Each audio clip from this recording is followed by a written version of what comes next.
Hello दोस्तों, मैं विजय कुमार आपका अपने channel NCERT for government exam में स्वागत करता हूं। दोस्तों देखिए एसएससी एमटीएस का पेपर अब लास्ट दिनों का पेपर चल रहा है दोस्तों। अब 4 नवंबर से 14 नवंबर तक पेपर चलेगा, ठीक है। ये दोस्तों तीसरा टॉपिक है। ये सभी मैंने वो क्वेश्चन इसमें उठाए हैं दोस्तों, जो टॉपिक से पूछ रहा है। जैसे 2011 की जनगणना हो गया, ठीक ना, 2011 की जनगणना हो गया। जितना भी 2011 की जनगणना है वो यहाँ पर देखिए, जो यात्री आए थे वो मैंने उठाया है। आगजली कम आपके एग्जाम में पूछा था वो उठाया है। तो सभी मैंने इस टॉपिक ज़्यादातर उठाया है दोस्तों, जो आपके टॉपिक रिपीट हो रहे हैं, ठीक है। ये तीसरा पार्ट है दोस्तों। पार्ट 3 है रिपीटेड टॉपिक के नाम से।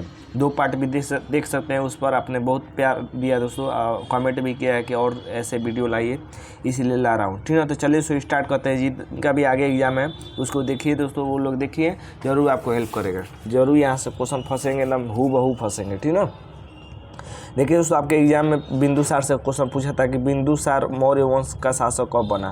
तो 297 ईसा पूर्व में दोस्तों बिंदुसार शासक बना था। देखिए दोस्तों, बिंदुसार से ही नहीं दोस्तों, मौर्य वंश के जितने भी शासक हैं उससे क्वेश्चन आपका पूछा था। अशोक से भी पूछा था, ठीक ना। तो देखिए दोस्तों, बिंदुसार को अमित्रघात कहा जाता है, ये भी याद रखिएगा बिंदुसार के बारे में।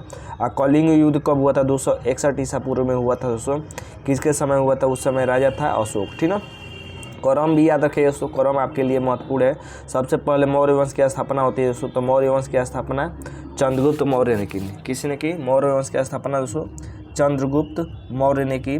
उसके बाद दोस्तों आया चंद्रगुप्त मौर्य के बाद दोस्तों बिंदुसार आया। अब बिंदुसार का दोस्तों लड़का हुआ अशोक, ठीक ना। बिंदुसार का लड़का कौन हुआ दोस्तों? अशोक हुआ, ठीक ना।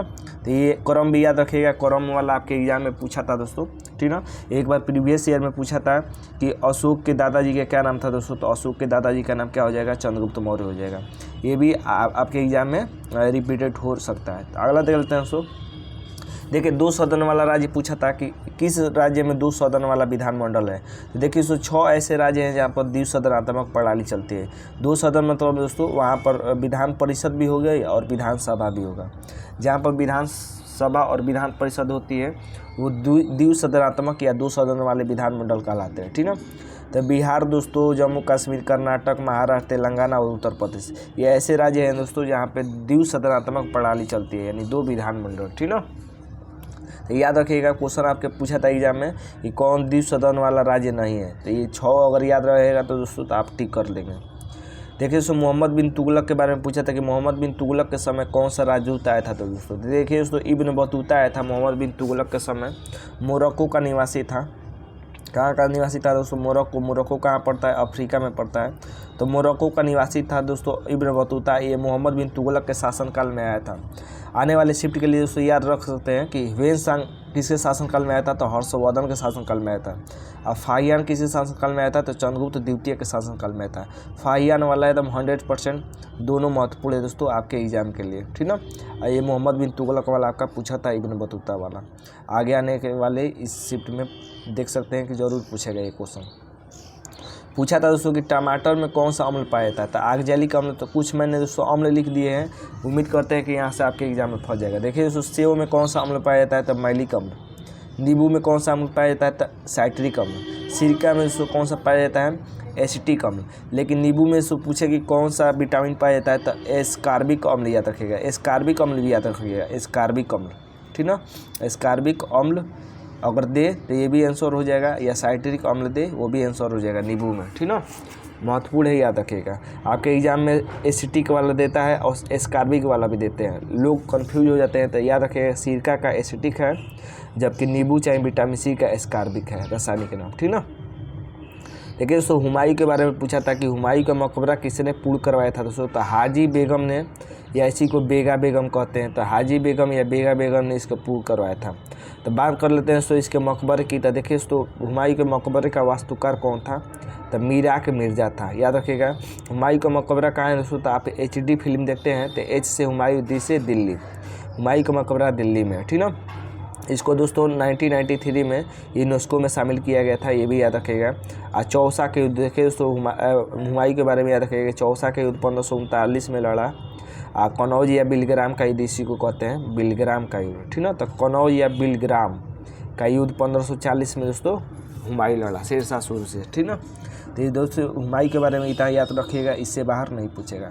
देखिए दोस्तों आपके एग्जाम में ओलंपिक से क्वेश्चन पूछा था, तो ओलंपिक से मैंने लिया दोस्तों। देखिए पूछा था कि ओलंपिक में भारतीय हॉकी टीम ने किस वर्ष पदक जीता, तो किस वर्ष पदक जीता दोस्तों। तो देखिए दोस्तों बात कर लेते हैं ओलंपिक में भारतीय हॉकी टीम का। तो अभी तक दोस्तों 8 बार विजेता रह चुकी है ओलंपिक में भारतीय हॉकी टीम, ठीक ना। 1928 से 1956 तक लगातार 4 बार रह चुकी है। 1960 में नहीं थी, 1960 में नहीं थी, ठीक ना।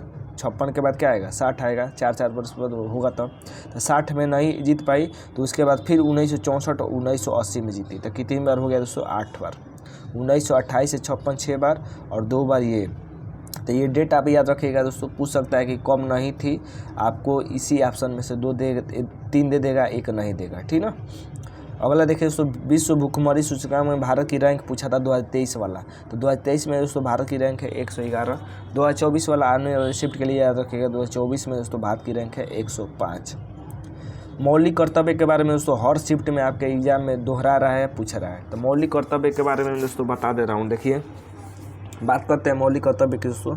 तो मौलिक कर्तव्य का उल्लेख किस अनुच्छेद में दोस्तों, तो 51 क में है। 51 क में दोस्तों मौलिक कर्तव्य का उल्लेख है। और भाग पूछे तो भाग 4 क में है। भाग 4 क चाहे 4A में मौलिक कर्तव्य का उल्लेख है, ठीक ना। और दोस्तों कहाँ से लिया गया है मौलिक कर्तव्य, तो मौलिक कर्तव्य दोस्तों रूस से लिया गया है। वर्तमान में कितने मौलिक कर्तव्य है दोस्तों, तो 11 मौलिक कर्तव्य है। 11 को याद रखिएगा दोस्तों, 10+1 मतलब दोस्तों जो 10 मौलिक कर्तव्य हैं दोस्तों, वो 42वें संविधान संशोधन 1976 के द्वारा, 42वां संविधान संशोधन 1976 के द्वारा जोड़े गए। और जो 11वां मौलिक कर्तव्य है दोस्तों, ये 86वां संविधान संशोधन 2002 के द्वारा जोड़ा गया, 2002 के द्वारा, जो कि शिक्षा से संबंधित है, ठीक ना। याद रखिएगा। ये भी याद रखिएगा दोस्तों कि मौलिक कर्तव्य किस सिफारिश पर जोड़े गए थे दोस्तों, तो सरदार शोर सिंह समिति की सिफारिश पर दोस्तों मौलिक कर्तव्य को भारत के संविधान में जोड़े गए थे और रूस से लिया गया है।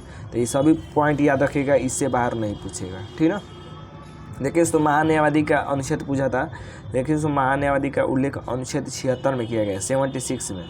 आज 76 से एक कम कर देते, 7 से 1 कम करेंगे तो 6 से 1 कम कर देंगे तो 5, तो 165। तो 165 का उल्लेख दोस्तों अनुच्छेद 165 का उल्लेख दोस्तों महाधिवक्ता का किया गया है, ठीक ना। 165 में महाधिवक्ता दोस्तों राज्य का कानून मंत्री होता है, चाहे वकील होता है। और महान्यायवादी दोस्तों देश का कानून मंत्री या वकील होता है, ठीक ना। तो ये याद रखिएगा, महाधिवक्ता का उल्लेख 165 में और महान्यायवादी का 76 में। बस 76 याद रखिएगा तो 1 कम कर देंगे तो आ जाएगा दोस्तों महाधिवक्ता वाला, ठीक ना। कायग का उल्लेख दोस्तों 148 में किया गया, ये भी याद रखिएगा। कायग भारत के नियंत्रक और महालेखा परिषद, इसको हिंदी में कहा जाता है कायग को। देखिए जो फीफा वर्ल्ड कप का बारे में याद रखेगा। फीफा वर्ल्ड कप के बारे में पूछा था कि फीफा वर्ल्ड कप 2022 का आयोजन कहाँ हुआ था। तो देखिए उसको कतर में हुआ था। कौन जीता था दोस्तों, तो अर्जेंटीना जीता था और फ्रांस हार गया था। तो ये भी याद रखिएगा आने वाले शिफ्ट के लिए। 2026 वाला याद कर सकते हैं कि 2026 वाला कहाँ होगा, तो कनाडा, मैक्सिको और यूनाइटेड स्टेट तीनों में संयुक्त रूप से कराया जाएगा दोस्तों 2026 का फीफा वर्ल्ड कप, ठीक ना। अगला देख लेते हैं दोस्तों। देखिए 2011 की जनगणना के बारे में एकदम महत्वपूर्ण, हर शिफ्ट में दोस्तों 2 से 3 क्वेश्चन जरूर फंस रहा है। 2 से 2 क्वेश्चन तो जरूर पूछ रहा है 2011 की जनगणना से। तो ये आप देख लेंगे दोस्तों, तो इससे बाहर आपके एग्जाम में नहीं आएगा, एकदम फंस जाएगा, ठीक ना। तो पहला देखते हैं दोस्तों। देखिए याद रखिए 2011 की जनगणना के अनुसार भारत की जनसंख्या कितनी थी दोस्तों, तो 121 करोड़। पूरा आप अंक भी देख सकते हैं, ठीक ना। तो 121 करोड़ भारत की जनसंख्या है। सबसे कम बाल लिंगानुपात कहाँ है दोस्तों, 2011 की जनगणना के अनुसार तो हरियाणा में है। सबसे कम बाल लिंगानुपात हरियाणा में है। और सबसे अनुसार बाल लिंगानुपात किस में ज़्यादा है, कम कहाँ है दोस्तों, हरियाणा में। और ज़्यादा कहाँ है दोस्तों, अरुणाचल प्रदेश में। दोनों याद रखिएगा, कम बाल लिंगानुपात हरियाणा में, ज़्यादा बाल लिंगानुपात दोस्तों अरुणाचल प्रदेश में, ठीक ना। अगला देखिए दोस्तों, अगर पूछे कि सर्वाधिक लिंगानुपात कहाँ है दोस्तों, वो बाल लिंगानुपात था, ठीक ना। ये है कि सर्वाधिक लिंगानुपात कहाँ है, तो केरल में है। कम लिंगानुपात कहाँ है दोस्तों, तो हरियाणा में ही है, ठीक ना। तो कम लिंगानुपात हरियाणा में है और बाल लिंगानुपात भी कम कहाँ है, हरियाणा में है, ठीक ना। साक्षरता की बात कर लेते हैं दोस्तों। तो सर्वाधिक साक्षरता कहाँ है, केरल में है। कम साक्षरता कहाँ है दोस्तों, बिहार में। ये भी याद रखिएगा। जनसंख्या घनत्व के बारे में याद रखिएगा कि सर्वाधिक जनसंख्या घनत्व कहाँ है, बिहार में है। कम जनसंख्या घनत्व कहाँ है, अरुणाचल प्रदेश में, ठीक ना। भारत का बाल लिंगानुपात याद रखिएगा। सो भारत का बाल लिंगानुपात कितना है? 918, ये भी याद रखिएगा, ठीक ना। और भारत की जनसंख्या घनत्व के बारे में याद रखिएगा। सो कि भारत की जनसंख्या घनत्व कितना है? तो 382 व्यक्ति प्रति वर्ग किलोमीटर है भारत की जनसंख्या घनत्व। सबसे ज़्यादा लिंगानुपात किस यूटी का है दोस्तों? केंद्र शासित प्रदेश का। तो सबसे ज़्यादा लिंगानुपात पांडिचेरी का है। सबसे ज़्यादा लिंगानुपात किसका है? पांडिचेरी का है, ठीक ना। 2011 की जनगणना के अनुसार देखिए सो यहाँ पर सबसे ज़्यादा लिंगानुपात का है? पांडिचेरी का है। और 2011 की जनगणना के अनुसार सबसे कम जनसंख्या किस केंद्र शासित प्रदेश का है? तो लक्षद्वीप का है। सबसे कम जनसंख्या पूछे किस केंद्र शासित प्रदेश का है? तो लक्षद्वीप का है। तो सबसे कम अगर जनसंख्या है दोस्तों यहाँ पर, तो साक्षरता भी क्या होगा? ज़्यादा होगा, ठीक ना। सबसे कम जनसंख्या है लक्षद्वीप में, तो साक्षरता भी क्या होगा? ज़्यादा होगा। तो साक्षरता के दृष्टि से दूसरे नंबर पर केंद्र शासित प्रदेश पूछा था आपके एग्जाम में, तो सबसे साक्षरता ज़्यादा है लक्षद्वीप पे। दूसरे नंबर पर आता है दोस्तों दमन दीव, उसके बाद चंडीगढ़, उसके बाद अंडमान और निकोबार। तो ये क्रम भी याद रखिएगा, आपके एग्जाम में पूछा था, ठीक ना। तो ये थे दोस्तों मैंने टॉपिक बनाया था। उम्मीद करते हैं कि वीडियो अच्छा लगा होगा। कमेंट करके जरूर बताइएगा कि कैसा वीडियो उठा था। आज के लिए बस इतना ही दोस्तों। वीडियो को लाइक और शेयर जरूर करिए। आज के लिए बस इतना ही। धन्यवाद दोस्तों।